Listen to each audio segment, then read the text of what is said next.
పత్రిక 13వ అధ్యాయం 6వ వచనంలో, కాబట్టి ప్రభు నాకు సహాయుడు, నేను భయపడను, నరమాత్రుడు నాకేమి చేయగలడు అని మంచి ధైర్యంతో చెప్పగల వారమై ఉన్నాము అని రాయబడింది.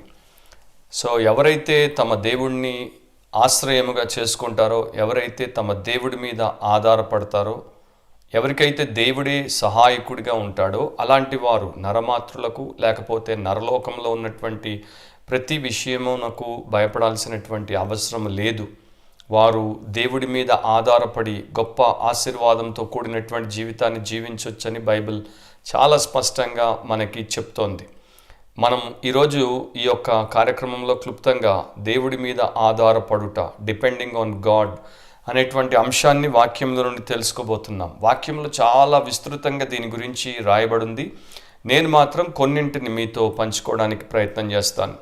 అందరికీ తెలిసినట్టు మానవ జీవితము ఇతరుల మీద ఆధారపడకుండా కొనసాగేటువంటిది కాదు. మన జీవితంలో చిన్నతనం నుండి ముసలితనం వరకు ప్రతినిత్యం మనం దేనికోసమో ఒకదానికోసం ఎవరో ఒకరి మీద ఆధారపడుతూనే ఉండాలి. పిల్లలు చిన్నప్పుడు తమ తల్లిదండ్రుల మీద భద్రత కోసం, పోషణ కోసం ఆధారపడతారు.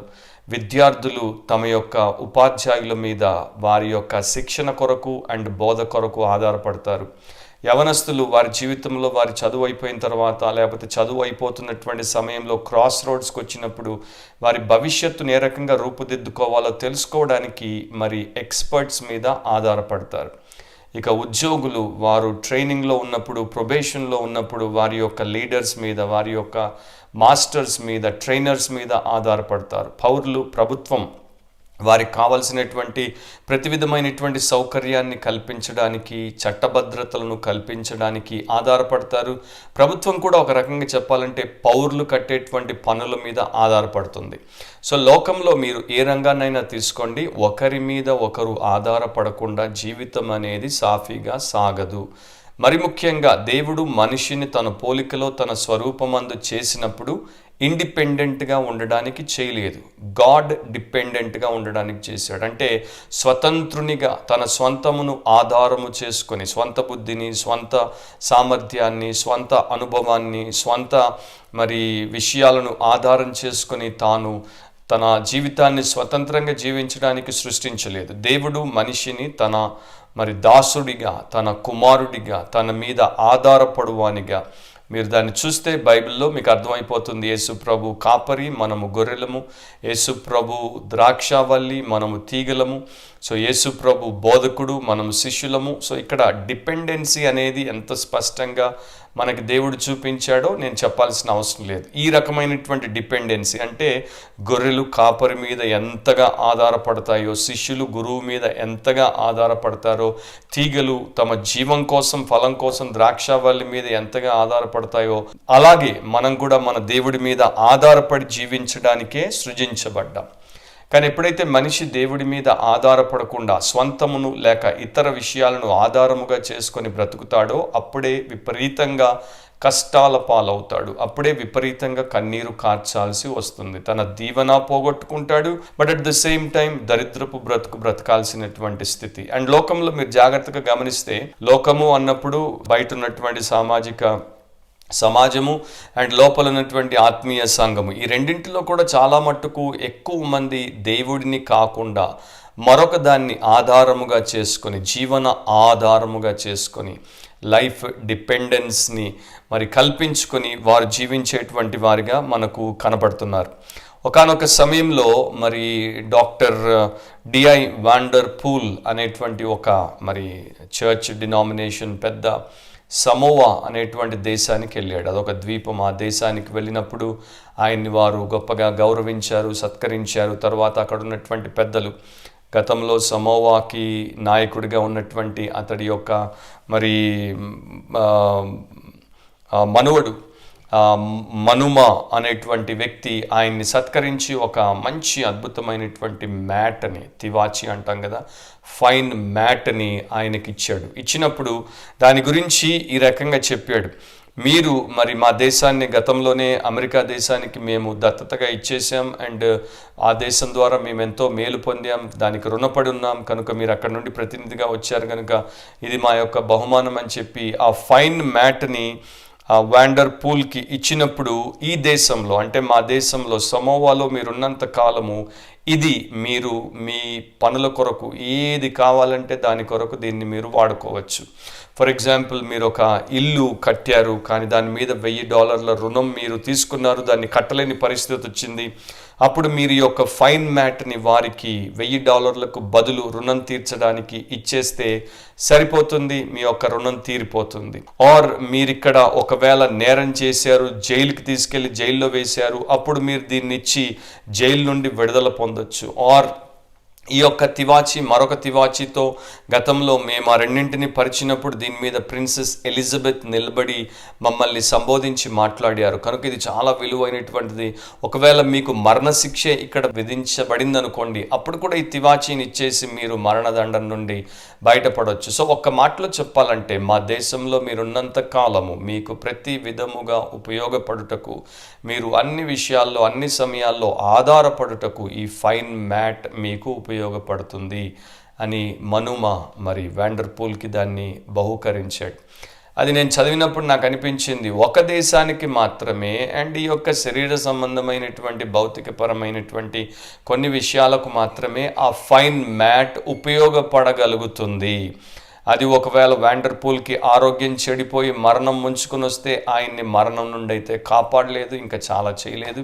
కానీ క్రీస్తులో ఉన్నటువంటి వారు దేవుడి యొక్క ఉచితమైనటువంటి కృపచేత పొందినటువంటి ఆధిక్యత ఏంటంటే క్రీస్తులో ఉన్నవారు ప్రపంచంలో ఎక్కడున్నా కూడా ఏ విషయంలో కూడా క్రీస్తును ఆధారము చేసుకున్నటువంటి వారు పొందనటువంటి ఆశీర్వాదము లేదు, పొందనటువంటి ఆశీర్వాదము ఉండదు అన్నది మనకెంతో గొప్ప ఆనందాన్ని, గొప్ప ధైర్యాన్ని, గొప్ప నిరీక్షణను కలిగించేటువంటి విషయం. సో వాక్యం నుండి మనము ఏ విషయాల కొరకు దేవుడి మీద ఆధారపడాలి, what are the things that we need to depend on God for అనేది నేను మీతో క్లుప్తంగా పంచుకుంటాను, బ్రీఫ్గా పాయింట్అవుట్ చేస్తాను, ఎక్స్ప్లెనేషన్ ఇవ్వను. మొదటిది సాల్వేషన్, రక్షణ విషయంలో మనము దేవుడి మీద ఆధారపడాలి.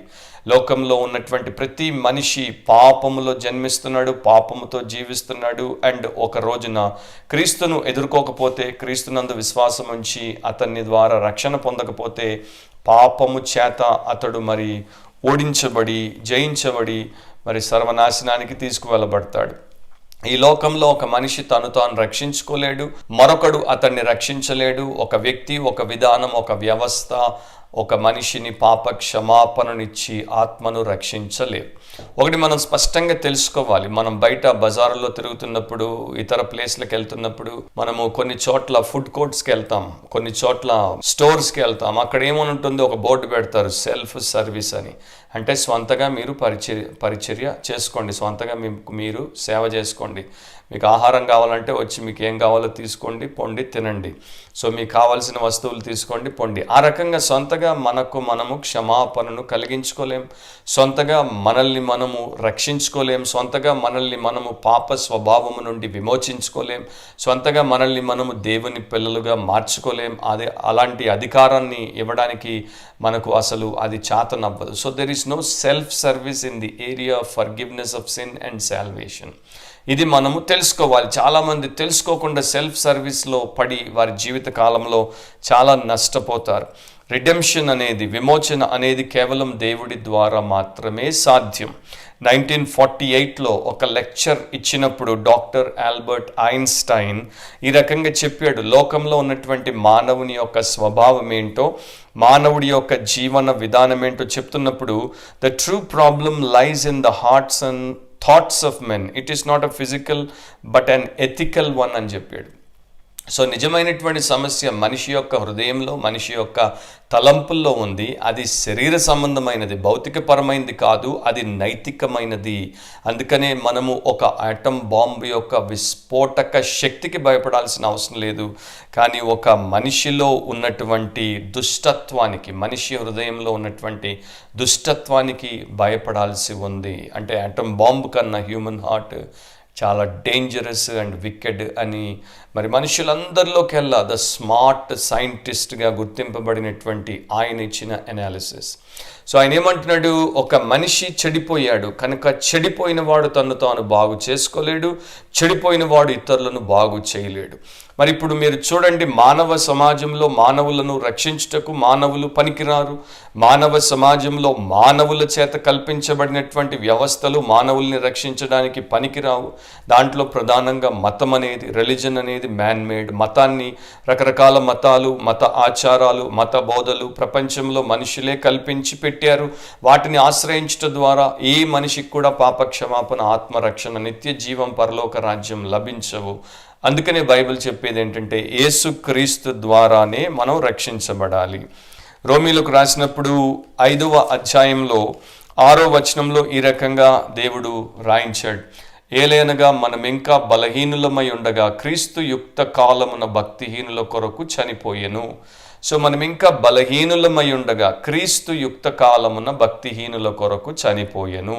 భక్తిహీనులమైన మనము బలహీనులము. ఏ విషయంలో బలహీనులము? మనల్ని మనము రక్షించుకునే విషయంలో బలహీనులము.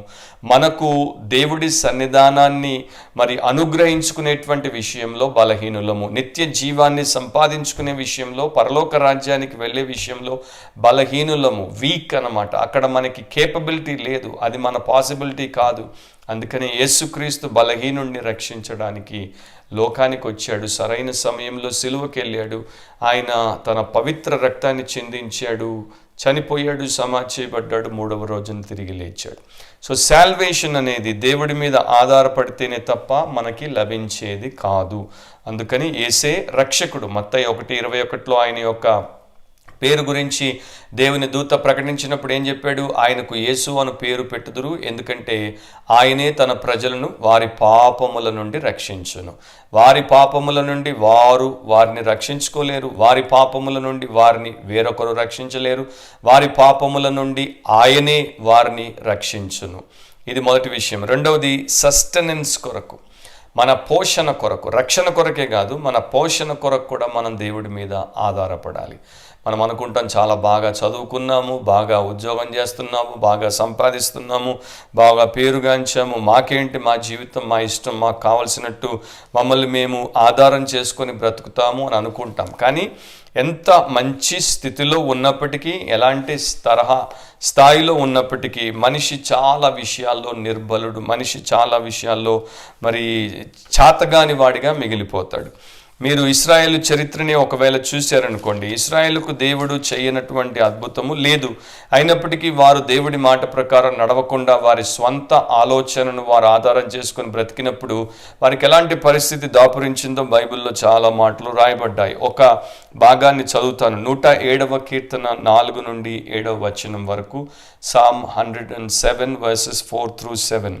వారు అరణ్యమందలి ఎడారి త్రోవను తిరుగులాడుచుండిరి, నివాస పురమేదియు వారికి దొరకకపోయెను. ఆకలి దప్పుల చేత వారి ప్రాణము వారిలో సొమ్మసిల్లెను. వారు కష్టకాలమందు యెహోవాకు మొర్రపెట్టిరి, ఆయన వారి ఆపదలలో నుండి వారిని విడిపించెను. వారొక నివాసపురము చేరునట్లు చక్కని త్రోవను ఆయన వారిని నడిపించెను.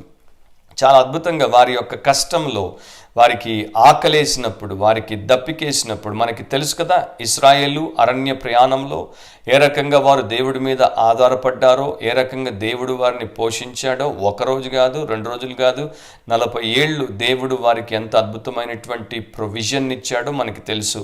ఆ అరణ్యంలో దేవుడు తప్ప వారిని ఆదుకునేటువంటి నాదుడు మరొకడు లేడు. వారికి నీరు కావాలంటే బండ ద్వారా ఇచ్చాడు, వారికి ఆహారం కావాలంటే ఆకాశం నుండి కురిపించాడు, సముద్రం మీద నుండి పూరిళ్లను రప్పించాడు. సో దేవుడు ఎంత అద్భుతంగా ఆ ప్రజలను ఆత్మీయంగా విమోచించడం, శారీరకంగా విమోచించడమే కాదు, వారికి కావలసినటువంటి ఆత్మీయ శారీరక పోషణ విషయంలో కూడా సంపూర్ణమైనటువంటి రీతిలో సహాయము చేశాడు. సో లోకంలో మన యొక్క సస్టెనెన్స్ కొరకు మనం దేవుడి మీద ఆధారపడాలి. దేవుడే నాకు జ్ఞానం ఇచ్చాడు, దేవుడే నాకు ఉద్యోగం ఇచ్చాడు, దేవుడే నాకు ఆదాయం ఇస్తున్నాడు, దేవుడే నాకు బుద్ధినిచ్చాడు, దేవుడే నాకు ఆయుష్నిచ్చాడు, ఇంకా బలాన్ని ఇచ్చాడు, అండ్ నేను స్వస్థ బుద్ధిని కలిగి పనిచేసుకోవడానికి అవకాశం ఇచ్చాడు, కనుక దేవుడికి స్తోత్రమని ఆయన మీద ఆధారపడి కృతజ్ఞత గలవారమై ఉండాలి తప్ప మరో రకంగా మనం విర్రవీగడానికి వీలు లేదు. యేసు ప్రభు ఆ పరలోకపు ప్రార్థన నేర్పినప్పుడు అక్కడ మనకి డిపెండెన్స్ ఆన్ గాడ్ గురించే నేర్పాడు, దేవుడి మీద ఆధారపడుటను గురించే నేర్పాడు. ఏమని చెప్పాడు? మా అనుదిన ఆహారము మాకు దయచేయము. నువ్వు కష్టపడి నువ్వు కొనుక్కొని నువ్వు కూర్చుకుంటున్నప్పుడు దేవుడికి ఆ రకంగా ఎందుకు ప్రార్థన చేయాలి అని చాలామంది అనుకున్నారు, చాలామంది అడిగారు కూడా. కాకపోతే ఇక్కడ విషయం ఏంటంటే, నువ్వు కష్టపడడానికి నీకు జీవాన్ని బలాన్ని ఇచ్చింది ఎవరు? నువ్వు సంపాదించుకోవడానికి నీకు అవకాశాన్ని అండ్ ఆ యొక్క భాగ్యాన్ని ఇచ్చింది ఎవరు? అండ్ నీవు కూర్చుకోవడానికి నీకు కావలసినటువంటి సదుపాయాన్ని ఇచ్చింది ఎవరు? దేవుడే కదా. ఒకవేళ ఆయన చిటికెలో నీ ప్రాణాన్ని తీసేస్తే ఈ కష్టము ఉండదు, ఆ సంపాదన ఉండదు, ఆ కూర్చుకోవడం ఉండదు. సో ప్రభు నేర్పాడు, మా అనుదిన ఆహారం నేటికి మాకు దయచేయము. తర్వాత మా రుణస్తులను మేము క్షమించినట్టు మీరును కూడా మా రుణాలని, మా యొక్క పాపపు అపరాధములను క్షమించుము అన్నాడు. మమ్మల్ని కీడు నుండి తప్పించి కాపాడుము అని అన్నాడు. సో డైలీ డిపెండెన్స్ అన్నమాట. అది మన జీవన పోషణ కావచ్చు, మన ఆత్మీయ విషయం కావచ్చు, మనకి దుష్టుడి నుండి రక్షణ కావచ్చు, అన్నింటిలో కూడా ప్రతిదినం ప్రతినిత్యం దేవుడి మీద ఆధారపడే జీవితాన్ని దేవుడు మనకు నేర్పాడు. ఇది మనందరికీ బాగా అలవాటైనటువంటి ప్రార్థన, ఆచారంతో మనం చేసేటువంటి ప్రార్థన, ప్రభు నేర్పిన ప్రార్థన చిలుక పలుకుల్లాగా చేసేస్తుంటారు, కానీ దాన్ని వారు చాస్టల్లో చూపించరు. చాలామంది just pray but they do not practice it. We need to learn to practice it. దాన్ని నేర్చుకుని దాన్ని మన నడవడిలో పెట్టుకోవడం, ప్రతిరోజు మనము దేవుడి మీద ఆధారపడి బ్రతికే వారంగా ఉండడం అవసరం. ఇక మూడో విషయానికి వస్తే సొల్యూషన్. లైఫ్లో మనకి పరిష్కారాలు అవసరం. మనకి ఎన్నో రకాలైనటువంటి సమస్యలు, ఎన్నో రకాలైనటువంటి ఇరుకులు, మరి శ్రమలు, ఉపద్రవాలు, మరి ఇబ్బందులు కలుగుతూ ఉంటాయి. ఇది జీవితంలో ప్రతి మనిషి ఎదుర్కొనేటువంటి విషయం. అండ్ చాలాసార్లు చాలా విషయాలు మనకి చేత కావు, వాటిలో మనము మరి నిస్సహాయులముగా ఉండిపోతాం. ప్రస్తుతం కరోనా కాలంలో ఉన్నాము. కరోనా విషయంలోనే చూడండి, మనము ప్రపంచమంతా కూడా మేధావులు ఉన్నారు, ప్రపంచమంతా ధనికులు ఉన్నారు, ప్రపంచమంతా గొప్ప శౌర్యం కలిగినటువంటి వీరులు ఉన్నారు, ప్రపంచమంతా ఇంకా రకరకాల యోగ్యతలు కలిగినటువంటి వారు ఉన్నారు. కానీ అందరూ కూడా దాని ముందు నిస్సహాయంగా ఉండిపోయారు. కంటికి కనబడదు, మరి అది ఏంటో కూడా ఇంకా అర్థం కానటువంటి పరిస్థితుల్లో మనిషి ఈ రకంగా పరిష్కారం కొరకు వెతుక్కుంటున్నాడు. ఒకటి మనకు తెలుసు, అదేంటంటే అన్నింటినీ మనము చేయజాలము. కానీ మూర్ఖత్వం ఏంటంటే చేయడానికి మనం పూనుకుంటాం. మన బుద్ధి మనకున్నటువంటి, ఒకప్పుడు ఆల్బర్ట్ ఐన్స్టైనే అన్నాడు, ఏ బుద్ధితో నీవు కష్టాన్ని తెచ్చుకున్నావో అదే బుద్ధిని వాడి దాన్ని పరిష్కరించుకోలేవు. చాలా చక్కని ఇన్సైట్ఫుల్ ట్రూత్ అది. ఏ బుద్ధితో, ఏ మెదడుతో, ఏ బుర్రతో నీ బ్రతుకులో ఆ కష్టాన్ని నువ్వు తెచ్చుకున్నావో మరలా అదే బుర్రను వాడి ఆ కష్టాన్ని పరిష్కరించుకోలేవు. అంటే ఇక్కడున్న దానికి అక్కడ పరిష్కారం లభించదు. కనుక దీనికన్నా పైనున్నది, దీనికన్నా మెరుగైనది, దీనికన్నా శక్తివంతమైనది, శ్రేష్టమైనది నీకు సహాయము చేయాలి. దాంట్లో చెప్పకనే చెప్పాడు, మనకి చాలా చేత కాదు అని. కానీ మనుషులు ఆ రకంగా ఊరుకోరు. సరైనటువంటి దేవుడి దగ్గరికి రాకుండా అనవసరమైనటువంటి వ్యర్థమైనటువంటి వాటినే ఎక్కువ సార్లు తమ జీవితానికి ఆధారంగా చేసుకుంటారు. యెషయా ప్రవక్త ద్వారా దేవుడి రకంగా ఇశ్రాయేలుకు చెప్పించాడు. 31వ అధ్యాయం 1వ వచనం, ఇశ్రాయేలు పరిశుద్ధ దేవుని లక్ష్య పెట్టకయు యెహోవా యొద్ద విచారింపకయు సహాయము నిమిత్తము ఐగుప్తునకు వెలుచు గుర్రములను ఆధారము చేసుకొని వారి రథములు విస్తారములనియు రౌతులు బలాఢ్యులనియు వారిని ఆశ్రయించు వారికి శ్రమ. ఎంత స్పష్టంగా ప్రతి పదాన్ని మీరు తీసుకొని ధ్యానించండి. దేవుడు అంటున్నాడు, మరి ఆయన్ని లక్ష్య పెట్టలేదు, ఆయన దగ్గర విచారణ చేయలేదు. సమస్యలు వచ్చినప్పుడు చాలామంది దేవుడి ప్రజలుగా ఎంచబడిన వారు, క్రైస్తవులు శిష్యులుగా ఎంచబడిన వారు కూడా చేసే పెద్ద పొరపాటు ఏంటంటే దేవుడి దగ్గరికి రారు. పరిశుద్ధ దేవుడి దగ్గరికి, అంటే పరిపూర్ణమైన హోలీ గాడ్, అంటే wholesome God, perfect God, full of perfection, ఆయన దగ్గరికి వచ్చి ఆయన దగ్గర విచారణ చేయరు, ఆయన సహాయం కోరరు. మరి చూడండి, అంత గొప్ప దేవుడిని వదిలేసి ఐగుప్తుకు, దరిద్రపు దేశానికి, పాపిష్టి దేశానికి, అండ్ అక్కడ ఉన్నటువంటి గుర్రాలను ఆధారం చేసుకోవడానికి పోతున్నారు. దేవుణ్ణి కాకుండా గుర్రాలను ఆధారం చేసుకోవడం. దావీదు భక్తుడు కీర్తనలోనే 20వ అధ్యాయంలో చాలా చక్కగా, నా గుర్రాలంటే ఆ మాట గుర్తుకొచ్చింది. యాక్చువల్గా నా నోట్స్లో నేను దాన్ని రాయలేదు, అయినా కూడా గుర్తుకొచ్చింది కనుక నేను మీకు చదివి వినిపిస్తాను.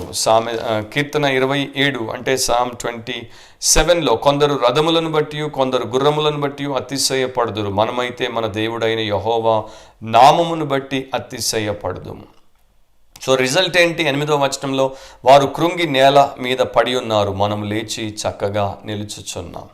ఇది దేవుడి విధానం. సో నీ జీవితంలో ప్రస్తుతం నీవు ఏ సమస్యలో ఉన్నావో, ఏ కష్టాన్ని బట్టి బాధను అనుభవిస్తున్నావో నాకు తెలియదు, కానీ ఎప్పుడు కూడా దేవుడే మన సమస్యకు పరిష్కారం. వ్యక్తిగత సమస్య కావచ్చు, కుటుంబ సమస్య కావచ్చు, ఉద్యోగ సమస్య కావచ్చు, విద్యకు సంబంధించిన సమస్య కావచ్చు, ఆరోగ్య సమస్య కావచ్చు, వ్యాపార సమస్య కావచ్చు, ఆత్మీయ సమస్య కావచ్చు, సామాజిక సమస్య కావచ్చు, మరొక సమస్య కావచ్చు. జీవితంలో మనిషిని సృష్టించిన దేవుడు మనిషికి కావలసినటువంటి ప్రతి సహాయమును అందిస్తాడు. ఆయనే సంపూర్ణముగా అందించగలడు, స్వచ్ఛముగా అందించగలడు, క్షేమము కలుగునట్లు అందించగలడు. కనుక ఆయన తప్ప మరొక ఆధారము మనకు ఉండకూడదు. అది మనం తెలుసుకున్నప్పుడు చాలా చాలా అనవసరమైనటువంటి కష్టాల నుండి అండ్ నష్టాల నుండి మనం బయటపడతాం. 40వ కీర్తన 4వ వచనంలో సామ్ 40:4లో ఈ రకంగా ఉంది, గర్విష్ఠులనైనను త్రోవ విడిచి అబద్ధముల తట్టు తిరుగు వారినైనను లక్ష్య పెట్టక యెహోవాను నమ్ముకొనువాడు ధన్యుడు.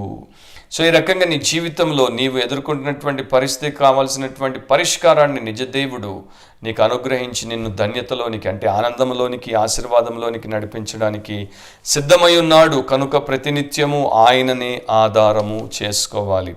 సువార్తల్లో ఒక విషయాన్ని మనము జ్ఞాపకం చేసుకోవచ్చు. మార్క్ సువార్త 9వ అధ్యాయంలో 17 అండ్ 18 వచనాలు నేను చదువుతున్నాను. Mark chapter 9 versus 17 and 18.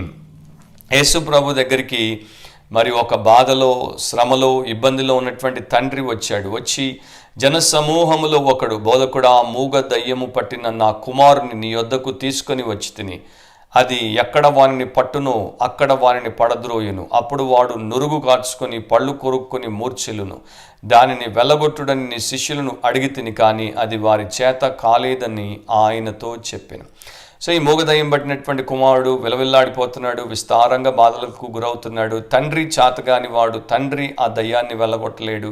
కుటుంబం చేతగానిది, ఆ కుటుంబంలో ఉన్నవారు వెళ్ళగొట్టలేరు. వైద్యులు చేతగాని వారు, వారు దాన్ని వెళ్ళగొట్టలేకపోయారు. తర్వాత దయ్యములను వెళ్ళగొట్టువారు చేతగాని వారు, వారికి అది చేతగాలేదు. ఎక్కడో విన్నాడు యేసు ప్రభు దయ్యములను వెళ్ళగొడతాడు, యేసు ప్రభు అద్భుతాలు చేస్తున్నాడు, ఇంతవరకు ఈ దేశంలో కని విని ఎరుగని కార్యాలు క్రీస్తు యేసు ద్వారా, ఆయన చేతుల ద్వారా జరుగుతున్నాయి, అనేకులు దయ్యాల నుండి విడుదల పొందారు అని ఎక్కడో విన్నాడు. విన్న తర్వాత తన ఈ మూగదయ్యం బట్టి బాధపడుతున్నటువంటి కుమారుడిని ఆయన దగ్గరికి తీసుకుని వచ్చాడు. ఆయన కొండ మీద ఉన్నాడు. కొండ మీద ఉన్నప్పుడు ఆయన కన్నా ముందు ఆయన యొక్క శిష్యుల దగ్గరికి తీసుకుని వచ్చినప్పుడు ఆ శిష్యులకు కూడా చేత కాలేదు. సో ఎవ్వరికి చేత కాలేదు, యేసు ప్రభుకు ఒక్కడికి చేతనైంది. తర్వాత మనం చదివితే ఆయన ఆ యొక్క బిడ్డను విడుదల చేయడం అనేది, సహాయం చేయడం అనేది చూస్తాం. సో ఎవ్వరి వలన సాధ్యము కానిది, ఎవ్వరికి సహాయము చేయడానికి శక్తి లేనప్పుడు యేసు వలన చేతనైనది, యేసుకు అది శక్తితో చేయడానికి వీలుగా ఉన్న విషయంగా మనం చూస్తున్నాం. సో నా ప్రియ సహోదరి సహోదరులారా, ఏ సమస్య అయినా సరే యేసు దగ్గరికి తీసుకుని వస్తే ఆయన దాన్ని చేసి పెడతాడు. నీ చేత కాదు, ఎవరి చేత కాదు, ఆయన చేతనవుతుంది అని గుర్తుపెట్టుకో. 4వది ఏంటి? స్ట్రెంగ్త్. దేవుడి మీద ఎందుకు ఆధారపడాలి? బలం కొరకు ఆధారపడాలి. దేవుడి మీద ఎందుకు ఆధారపడాలి? సామర్థ్యం కొరకు ఆధారపడాలి. దేవుడి మీద ఎందుకు ఆధారపడాలి? నిలదొక్కుకోవడం కోసం ఆధారపడాలి. మనము క్రీస్తు బిడ్డలముగా మారిన తర్వాత, ఆత్మీయ జీవితంలోకి వచ్చిన తర్వాత మన ఇబ్బందులు ఇంకో రకంగా ఉంటాయి. అండ్ మనకు వ్యతిరేకంగా పోరాటం అనేది విస్తృత స్థాయిలో ఉంటుంది. మనకు ఒకప్పుడు శరీర సంబంధులు శత్రువులుగా ఉన్నారేమో, కానీ ఇప్పుడు మనకి ఆత్మ సంబంధులు అంటే దుష్టాత్మలు అండ్ సాతాని యొక్క మూకలు అండ్ ఆ యొక్క అంధకార సంబంధాలకు లోకనాథులతో మనకు పోరాటం. ఎఫెసీ 6వ అధ్యాయం ప్రకారం. అలాంటప్పుడు మనల్ని పరిరక్షించేది, మనల్ని బలపరిచేది, స్థిరపరిచేది, సార్థకం చేసేది దేవుడొక్కడే. అండ్ అపోస్తలుడైన పౌలుకి ఇది బాగా తెలుసు. కనుక తన ఆత్మీయ కుమారుడు, సంఘ కాపరి, క్రీస్తు శిష్యుడైనటువంటి తిమోతికి 2వ తిమోతి 2వ అధ్యాయం 1వ వచనంలో రాశాడు, నా కుమారుడా, క్రీస్తు యేసునందున్న కృపచేత బలవంతుడవు కమ్ము. సో పరిచర్యకు కావలసినటువంటి బలాన్ని అక్కడ దేవుడు కృప ద్వారా నీకు అనుగ్రహిస్తాడు, అలా బలపరచబడు అని చెప్తున్నాడు. ఈ దేవుణ్ణి ద్వేషించేటువంటి లోకములో దేవుణ్ణి ఘనపరచుటకు మనకి బలము అవసరం. అది దేవుడి యొక్క కృప ద్వారా మనకి అనుగ్రహించబడుతుంది. మరి గాడ్ హేటింగ్ వరల్డ్లో గాడ్ని ఆనర్ చేయడము తిమోతికి చేతనైంది. ఎందువలన చేతనైంది? ఎందుకంటే దేవుడి యొక్క గ్రేస్ అతన్ని బలపరిచింది. He was empowered by the grace of God to honour God. So నీవు నేను కూడా ఈ పాపిష్టి లోకంలో, మన ఫ్యామిలీలోనే చాలామంది మనకు వ్యతిరేకంగా పాపిష్టి విషయాల్లో లీనమై ఉండి పాపిష్టి రకాలుగా మనతో వాదులాటలు లేకపోతే మనకు వ్యతిరేకంగా తయారయ్యే అవకాశాలు ఉంటాయి.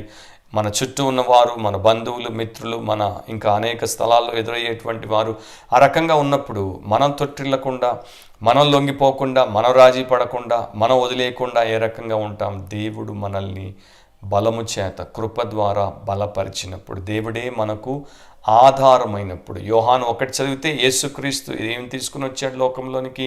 కృపాసత్యములను తీసుకుని వచ్చాడు. మరి ఆయనే కృపాసత్య సంపూర్ణుడిగా ఉన్నాడు. ఆయనను నేను కలిగి ఆయనలో నేను ఉంటే ఆ కృప చేత నేను బలపరచబడతాను. అలాంటి జీవితాన్ని ప్రభు ఇచ్చినప్పుడు ఎంత అద్భుతంగా దేన్నైనా కూడా నేను ఎదుర్కోగలుగుతాను అనేది వాక్యం ద్వారా మనం నేర్చుకుంటున్నాం. ఇంకొక విషయాన్ని కూడా మనం ఇక్కడ చూడొచ్చు. 94వ కీర్తన 17 నుండి 19వ వచనం వరకు చదువుతున్నాను. Psalm 94 verses 17 through 19. యెహోవా నాకు సహాయము చేసి ఉండని ఎడల నా ప్రాణము శీఘ్రముగా మౌనమందు నివసించి ఉండును. నా కాలు జారినని నేను అనుకొనగా యెహోవా నీ కృప నన్ను బలపరచుచున్నది. నా అంతరంగమందు విచారములు హెచ్చగా నీ గొప్ప ఆదరణ నా ప్రాణమునకు నెమ్మది కలుగజేయుచున్నది.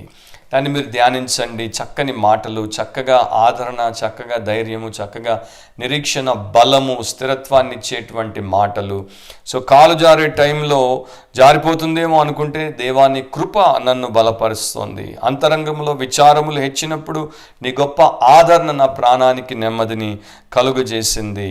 అండ్ అద్భుతంగా కీర్తనకారుడు రాస్తాడు. సో నీవు కాలు జారేటువంటి పాకుడు లోకంలో ఉన్నావు గనుక నీకు దేవుడి కృప అవసరము. ఆ రకంగా బలపరచబడాలి, స్థిరపరచబడాలి. ఇక లాస్ట్ అండ్ ఫైనల్ ఏంటి అంటే స్పిరిచువల్ ఫ్రూట్, ఆత్మీయ ఫలము కొరకు మనము దేవుడి మీద ఆధారపడాలి. నా పాపం క్షమించబడింది, నా ఆత్మ రక్షించబడింది, ఇప్పుడు నేను దేవుడి బిడ్డగా ఉండుటకు అధికారాన్ని పొందాను, పరిశుద్ధాత్మను పొందాను, లేఖనాలు చదివేశాను, కంటత చేసేసుకున్నాను, ప్రసంగాలు చేసేస్తున్నాను, ప్రార్థనలో పోరాడి యోధునిగా మారిపోయాను, కనుక ఇప్పుడు నాకు తెలియందేముంది, అద్భుతాలు చేసేస్తున్నాను అని రకరకాలుగా మనుషులు క్రైస్తవ లోకంలో తమను తాము హెచ్చించుకొని తమ మీద తాము ఆధారపడి ఆత్మీయంగా ఫలించే ప్రయత్నము చేసి పూర్తిగా విఫలమైపోయిన వారే ఎక్కువ. అందుకనే యేసుప్రభు ఈ రకంగా చెప్పాడు. యోహాను సువార్త 15వ అధ్యాయము 4-5 వచనాలు. John 15:4 and 5. నా యందు నిలిచియుండుడి, మీ యందు నేనును నిలిచియుందును. తీగె ద్రాక్షావల్లిలో నిలిచియుంటేనే గాని తనంతట తానే ఎలాగు ఫలింపదో అలాగే నాయందు నిలిచియుంటేనే కానీ మీరును ఫలింపరు. చాలా ఎంఫెటికల్గా ఫోర్స్తో ఆ మాటలను ప్రభు పలికాడు. ఒకవేళ అవకాశం ఉండి ఆ టైంలో నేను ఉండి ఆయన నోట్లో నుండి ఆ పదాలు ఆయన పలుకుతున్నప్పుడు వినుంటే ఎంత బాగుండేదో, ఎంత ధన్యతో. కనీసం రికార్డ్ చేసి ఇప్పుడు విన్నా బాగుండేది, కానీ 2000 years బ్యాక్ టెక్నాలజీ లేదు. సో ప్రభు అయినటువంటి యేసు అంత బలంగా ఆ మాటలు పలికాడు. నా యందు నిలిచియుండుడి, అండ్ నిలిచి ఉంటేనే కానీ, మరి నా యందు నిలిచి ఉంటేనే కానీ మీరు ఫలించరు. సో అబైడింగ్ ఇన్ క్రైస్ట్, క్రీస్తులో నిలిచి ఉండుట అనేదేంటో మనకి తెలుసు. క్రీస్తు యొక్క మరి అధికారానికి లోబడుట, క్రీస్తు యొక్క ఆజ్ఞలను గైకొనుట, క్రీస్తు యొక్క ఆశయము కొరకు జీవించుట. ద్రాక్షవల్లిని నేను, తీగలు మీరు. ఎవడు నా యందు నిలిచియుండునో, నేను ఎవని యందు నిలిచియుందునో వాడు బహుగా ఫలించును. నాకు వేరుగా ఉండి మీరేమీ చేయలేరు. సో ఆ ద్రాక్షవల్లికి వేరుగా తీగను పెడితే ఆ తీగ ఎందుకు పనికిరాదు, ఏమీ చేయలేదు. దాని జీవము, దాని బలము, దాని సారము, దాని ఫలము అంతా కూడా మాడిపోతాయి. ఎందుకు పనికి రాకుండా కాల్చడానికి, ఎత్తివేయబడ్డానికి అది పనికి వస్తుంది. అండ్ ఈరోజు చాలామంది క్రైస్ట్కి లోపల ఉండకుండా, ఆయనలో నిలిచి ఉండకుండా వేరుగా ఇండిపెండెంట్గా చేస్తూ ఉంటారు. ఒక మినిస్టర్గా, ఒక పాస్టర్గా నేను కూడా చాలాసార్లు ఒక విషయంలో ఇబ్బంది పడతాను. కానీ క్రైస్తవ లోకంలో అది అలవాటైపోయిన పదము అండ్ ఇంకొక పదము లేక మరి దాన్ని వాడాల్సి వస్తుంది. మేము ఇండిపెండెంట్గా సేవ చేస్తున్నాం అని అంటారు సేవకులు. అంటే మాకే డినామినేషన్తో సంబంధం లేదు, సంస్థతో సంబంధం లేదు, మేము ఇండిపెండెంట్గా సేవ చేస్తున్నాం. మాది ఇండిపెండెంట్ మినిస్ట్రీ, మాది ఇండిపెండెంట్ చర్చ్, మాది ఇండిపెండెంట్ ఆర్గనైజేషన్, నేను ఇండిపెండెంట్ ఇవాంజలిస్ట్ని, నాకు ఎవరితో స్ట్రింగ్స్ అటాచ్ అయ్యి లేవు అని నేను అన్నాను గతంలో. అండ్ ఇతరులు అంటుంటారు, ఇప్పుడు అడగడానికి నాకు ఇబ్బంది. అఫ్కోర్స్ దాని గురించి నేను తెలుసుకున్నప్పటి నుండి ఎన్నో ఏళ్లుగా ఇబ్బంది పడుతూనే ఉన్నాను. కానీ చెప్పినట్టు ఇంకొక పదం లేక అడగాల్సి వస్తుంది. సో ఇండిపెండెంట్ కాదు, నాది గాడ్ డిపెండెంట్ మినిస్ట్రీ, నేను గాడ్ డిపెండెంట్ ఇవాంజలిస్ట్ని, నాది గాడ్ డిపెండెంట్ చర్చ్, నాది గాడ్ డిపెండెంట్ ఫ్యామిలీ, నాది గాడ్ డిపెండెంట్ ఆర్గనైజేషన్ అని చెప్తే బాగుంటుందేమో. సో ఇది నా సలహా. మరి మీరు చెప్పినా చెప్పకపోయినా నేనైతే ఆ రకంగా చెప్తున్నాను. బట్ ఆ రకంగా ఆలోచిస్తే బాగుంటుంది. ఎందుకంటే మనము ఇండిపెండెంట్గా ఉండడానికి చేయబడలేదు, గాడ్ డిపెండెంట్గా ఉండడానికి చేయబడ్డాం. తీగే ద్రాక్షవల్లి మీద ఆధారపడినట్లు మనము మన ప్రభు మీద ఆధారపడాలి. గొర్రె కాపర్ మీద ఆధారపడినట్లు మనం మన దేవుడి మీద ఆధారపడాలి. ఆ రకంగా మనం ఆధారపడినప్పుడు బహుగా మనం ఫలిస్తాం. అండ్ ఈ ఫలభరితమైనటువంటి జీవితము క్రీస్తు ద్వారానే సాధ్యము. క్రీస్తు స్వారూప్యము ఆయనలో మనం ఉన్నప్పుడే అది లభ్యము. కనుక ఆ రకంగా మనమందరము ఉండాలని బైబిల్ మనకి తెలియజేస్తోంది. ఇక మిషనరీ బర్నబాస్ షా అనేటువంటి మిషనరీ సౌత్ ఆఫ్రికాలో కేప్ టౌన్కి వెళ్ళినప్పుడు ఆయన భార్య అక్కడికి వెళ్ళి అక్కడ సువార్త ప్రచారం చేయడానికి ప్రయత్నం చేస్తే వారిని వారు నివారించారు. ప్రభుత్వం వారు చెప్పారు, ఇక్కడ మీరు ప్రచారము చేయకూడదు, మీకు అనుమతి లేదు, మీరు వెంటనే దేశం నుండి వెళ్ళిపోండి. కానీ ఆయన ఎందుకో మరి ఈ దేశంలో దేవుడు కార్యం చేస్తాడు అని నన్ను పంపాడు, వీరేమో నాకు అనుమతినివ్వట్లేదు, నేను దేశాన్ని వదిలేస్తే ఎలా? దేవుడు చెప్పాడు, దేవుడు చేస్తాడు, దేవుడి మీద ఆధారపడతానని చెప్పి బజార్కి వెళ్ళి 2 ఎడ్లను కొన్నాడు. కొని ఒక బండి కట్టాడు. దాని మీద తన సామాను, తన భార్యను కూర్చోబెట్టి ఆయన కూర్చొని, దేవా ఇక నన్ను తీసుకెళ్ళని చెప్పేసి ప్రార్థించుకొని ప్రార్థనతో ఆయన ప్రయాణం మొదలుపెట్టాడు. ఇంటీరియర్ ప్రాంతంలోనికి, అంటే లోపల ఉన్నటువంటి సిటీ నుండి లోపల ప్రాంతంలోనికి 300 మైళ్ళు, అంటే దాదాపు 470-80 కిలోమీటర్ల దూరం ఆయన ప్రయాణం చేసినప్పుడు ఒక రాత్రి బస చేశారు. ఆ గ్రౌండ్లో వారు బస చేసినప్పుడు దూరాన ఇంకొక గుంపు, మరి వారిని హాట్ అండ్ టాట్స్ అంటారు. మీరు ఈ కాలంలో మరి బందిపోటు దొంగలు, లేకపోతే ఈ యొక్క దొంగతనాలు చేసేటువంటి గుంపు అని మనం చెప్పొచ్చు, దోచుకునే గుంపు అని. సో ఆ గుంపు అక్కడ ఉంది. అండ్ ఈయన భార్య ఇక్కడ బస్ చేశారు. నెక్స్ట్ వీరిద్దరూ కలుసుకోవడం జరిగింది. అండ్ దీంట్లో ఉన్నటువంటి నాయకుడు ఆయన అడిగాడు, ఏంటి మీరు అంటే, మేము ఇట్లా దేవుడి సేవకులము, మిషనరీలము, ప్రచారం చేయడానికి వచ్చాము, అక్కడ నుండి వెళ్ళగొట్టారు, ఎక్కడో దేవుడు మమ్మల్ని వాడుకుంటాడని చెప్పి పోతున్నామన్నప్పుడు ఈ హాట్ అండ్ టాట్స్ యొక్క నాయకుడు అన్నాడు, అబ్బాయి ఎంత ఆశ్చర్యం, మేము బాగుపడదామని దేవుడి సేవకుడిని, మిషనరీని వెతుక్కుంటూ కేప్ టౌన్ వైపు వెళ్తున్నాం, కానీ మీరు మమ్మల్ని వెతుక్కుంటూ మా వైపే వచ్చారు, మేము అంత దూరం ప్రయాణం చేయకుండా ఇక్కడే మాకు లభ్యమయ్యారు, రండి మా దగ్గర మీరు వాక్యమును చెప్పండి, మాకు దేవుడిని పరిచయం చేయండి, మిమ్మల్ని ఎవ్వరు ఆపరు, మీకు ఏ ఆటంకం ఉండదు, మేమున్న చోటికి మరొకరు రారు, మీకు పూర్తి అనుమతి ఉంది అని చెప్పి ఆయన భార్యను చాలా గౌరవంగా ఆహ్వానించేసరికి వారు ఎంతో సంతోషించి దేవుడికి మోకరిల్లి కృతజ్ఞతలు చెల్లించారు. సో దేవుడు ఆ రకంగా ఆయన మీద ఆధారపడినటువంటి వారిని అద్భుతమైనటువంటి రీతుల్లో నడిపిస్తాడు. ఇక ముగింపులో ఒక భాగాన్ని చదివి మనము ముగించుకుందాం. 146వ కీర్తన, సామ్ 146 verses 3-5. 146 3వ వచనం నుండి 5వ వచనం వరకు నేను చదువుతాను. రాజుల చేతనైనను నరుల చేతనైనను రక్షణ కలుగదు, వారిని నమ్ముకొనకుడి. సో ఇక్కడ ఇద్దరు గురించి చెప్పేశాడు, రాజుల చేత, నరుల చేత. రాజులు అంటే గొప్ప పవర్ ఉన్న వారు, అధికారులు, పాలకులు, లీడర్స్. దీంట్లో మరి కింగ్స్ ఉంటారు, దీంట్లో మరి ప్రెసిడెంట్స్ ఉంటారు, ప్రైమ్ మినిస్టర్స్ ఉంటారు, మినిస్టర్స్ ఉంటారు, ఎంపీస్ ఉంటారు, ఎమ్మెల్యేస్ ఉంటారు, పోలీస్ ఉంటారు, లాయర్స్ ఉంటారు, అందరూ ఉంటారు. All those who are in leadership roles నరులు అంటే ఇక ప్రపంచంలో నరుడిగా ఎంచబడిన ప్రతి మనిషి, వారిని నమ్ముకోవద్దు. అంటే బేసికల్లీ దేవుడు ఏమంటున్నాడు, లోకంలో ఎవరిని నమ్ముకోవడానికి మీకు మరి అవకాశమే లేదు, వారి ద్వారా మీకు ఉపయోగం ఉండదు. వారిని నమ్ముకొనకుడి, వారి వలన రక్షణ కలగదు. వారి ప్రాణము వెడలిపోవును, వారు మంటి పాలగుదురు. ఎంతటి వాడైనా సరే, ఎంత పెద్ద ప్రెసిడెంట్ అయినా, ఎంత పెద్ద బాస్ అయినా ఒకరోజు నా యొక్క మట్టిలో మరి అతడు బూజు పట్టిపోవాల్సిందే. వారి సంకల్పములు నాడే నశించును. సో ఇక్కడ వారు చచ్చిపోగానే వారి యొక్క ఆలోచనలు, వారి అభిప్రాయాలు, వారి యొక్క పథకాలు, వారి యొక్క మరి క్రియలు, కార్యకలాపాలు అన్నీ నశించిపోతాయి. అంటే ఒక మనిషి చనిపోగానే వాడి యొక్క ప్రతి ప్లాన్, ప్రతి ప్రాజెక్ట్ అండ్ ప్రతి ఒపీనియన్ అండ్ ప్రతి ఫిలాసఫీ, ప్రతి విషయం కూడా మట్టిలో కలిసిపోతుంది.